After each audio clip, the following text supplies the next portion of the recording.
संघर्ष समिति में। नमस्कार दोस्तों, आपका स्वागत है रेल पत्रिका में और मैं हूं आपके साथ हरी।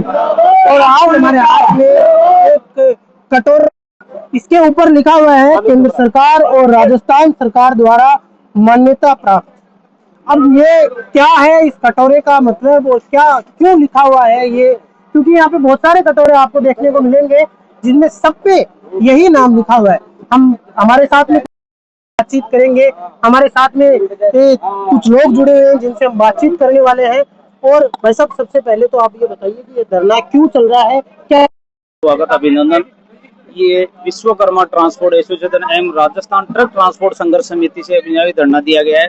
हमारे राजस्थान के अंदर VLTT एक GPS होता है, वो गाड़ियों में लगता है, उससे गाड़ियां का ऑल इंडिया परमिट उठता है उसके VLTT के बाद में। ये इनके पास राजस्थान सरकार के पास उपलब्ध नहीं है, SOP इनकी बनी हुई नहीं है। हमारी आज 30 से 35 हजार गाड़ियां राजस्थान से बाहर खड़ी है। गाड़ी वाले के जब तक परमिट नहीं बनता है, अगर वो बाई रोड पे चलता है तो हर टोल का चालान 10,000 रुपए का आता है। इसको लेके हम 20 से 22 दिन से पीड़ित हो रहे हैं। राजस्थान सरकार को कई ज्ञापन दे चुके, परिवहन विभाग को दे चुके, ट्रांसपोर्ट मंत्री को दे चुके, हमारी कोई सुनाई नहीं। उसके बाद में हमको इस स्टेशन पे आना पड़ा और इधर धरने पे बैठना पड़ा। अच्छा, आपने इसमें लिखा हुआ है कि जब सरकार परमिट नहीं दे रही है तो टोल वाले क्यों चालान काट रहे हैं, इससे क्या थोड़ा ये ई डिटेक्शन एक चालान होता है जिसके गाड़ी के टोटल कागजात कंप्लीट नहीं होते हैं, उसका ऑटोमेटिक ही चालान आता है। चाहे परमिट हो, चाहे फिटनेस हो, चाहे इंश्योरेंस हो, चाहे दोनों की पर्ची हो, किसी भी प्रकार का कागज कंप्लीट नहीं होगा तो ऑटोमेटिक ही चालान आ जाता है। कैमरे लगे हुए हैं टोलों के ऊपर। अगर हमारी गाड़ी के डॉक्यूमेंट्स पूरे नहीं है तो एक टोल के बाद में दूसरे टोल पे जो फास्टैग लगा होता है उसको ब्लैक लिस्ट कर दिया जाना चाहिए, जिससे दूसरे टोल पे गाड़ी पहुंच नहीं पाए, गाड़ी क्रॉस नहीं करे तो हमारी स्थिति में हमारा नुकसान नहीं होगा। लेकिन राजस्थान सरकार ने राजस्व लूटने के लिए, ट्रांसपोर्ट ट्रेड को खत्म करने के लिए कानून लगाया गया और हमारी स्थिति खराब कर रखी है। अच्छा जी, बिल्कुल। हमारे साथ में कुछ और लोग जुड़े यार, ट्रांसपोर्टेशन में जो लूट हो रही है, यानी एक ट्रक जब, लेकिन इसके लिए जो तमाम बातचीत होती है उससे हम बातचीत करेंगे। और भाई साहब, परिवहन मंत्री से आपकी बातचीत हुई, कुछ मुलाकात हुई आपकी? देखिए, मैं आपको क्रम अनुसार बताता हूँ। हम पहले परिवहन मंत्री जी से मिले, उन्होंने बोला कि आप ट्रांसपोर्ट कमिश्नर के पास जाइए। ट्रांसपोर्ट कमिश्नर के पास में गए, उन्होंने बोला आप एक बार ट्रांसपोर्ट सेक्रेटरी से मिल लीजिए। ट्रांसपोर्ट सेक्रेटरी भवानी सिंह जी देता साहब से मिले, उन्होंने फिर कमिश्नर आगे भेज दिया। तो ये क्रम लगभग 30 दिन चला। हम हर ऐसा कोई डिपार्टमेंट में ऐसा कोई दरवाजा नहीं ऐसा कोई दरवाजा नहीं जिसको हमने नहीं खटखटाया हो। लेकिन हमारे को क्या मिला?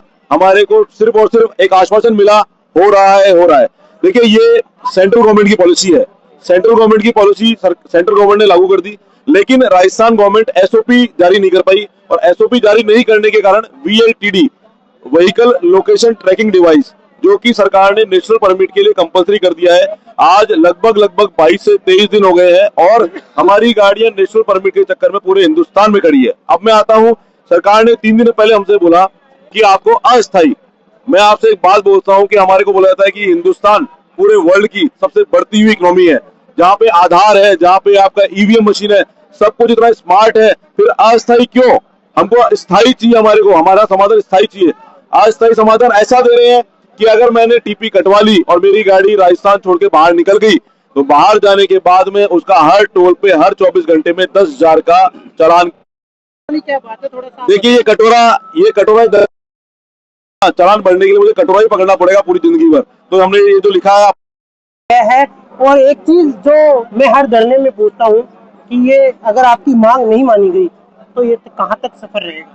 अगर ये मांग नहीं मानी गई तो पूरे हिंदुस्तान का ट्रांसपोर्टर रोड पे आ जाएगा और चक्का जाम रहेगा। उसमें खाली राजस्थान ही नहीं, पूरा हिंदुस्तान उसके लिए तैयार है, क्यों हर जगह ये समस्या होती जा रही है। अब राजस्थान में कुल 87 फिटनेस सेंटर है, उसमें से 7 चल रहे हैं। 80 फिटनेस सेंटर बैंड है। अगर फिटनेस भी होगा तो गाड़ी चल नहीं पाएगी, और फिटनेस भी होगा तो टोल पे जाएगी, उसका चालान बनेगा। तो गवर्नमेंट को किसी चीज को गौर ही करने को तैयार नहीं। गवर्नमेंट की कमजोरी हमारे पे थोपने को तैयार है। गवर्नमेंट को करना है उसको पूरा, वो गवर्नमेंट करे, हम कब तक भुगतेंगे उसको? अच्छा, कुल मिला के ये है कि गवर्नमेंट साथ नहीं दे रही। गवर्नमेंट साथ नहीं दे रही है और गवर्नमेंट कुछ काम नहीं करना चाह रही है। VLTD फिटनेस सेंटर चालू करना गवर्नमेंट का काम था, हमारा काम है उसको, और नहीं बना के देना का भी हमको जुर्माना देना पड़ा। ये कहाँ तक उचित है? खाली लूट मचा रखी है, पैसा इकट्ठा करने की मशीन बना रखी है। अच्छा, बिल्कुल। तो ये हमारे साथ में कुछ तमाम लोग जुड़े जिनसे हमने जब बातचीत की जा रही। दरअसल ये बात ये है कि सरकार कुछ जो जैसे फिटनेस सेंटर है, 87 फिटनेस सेंटर है, लेकिन उसमें से 7 चल रहे हैं, 80 बंद है। तो ऐसे में अगर सरकार डॉक्यूमेंट्स पूरे करने में इनकी मदद नहीं करेगी तो फिर ये डॉक्यूमेंट्स कहाँ से पूरे होंगे। ट्रांसपोर्टेशन अगर ऐसी स्थिति में आता है तो फिर ठप होना ही है। और यहाँ पे जो धरने पे लोग बैठे हैं, इनका ये कहना है कि हमारी मांग नहीं मानी गई तो हम पूरी तरीके से ट्रांसपोर्टेशन को ठप कर देंगे पूरे हिंदुस्तान में। और इसका जो खामियाजा है वो कहीं न कहीं भारत की अर्थव्यवस्था पे पड़ने के लिए तैयार भी हो सकता है। मैं कैमरामैन रोहित के साथ जयपुर से हरी, धन्यवाद।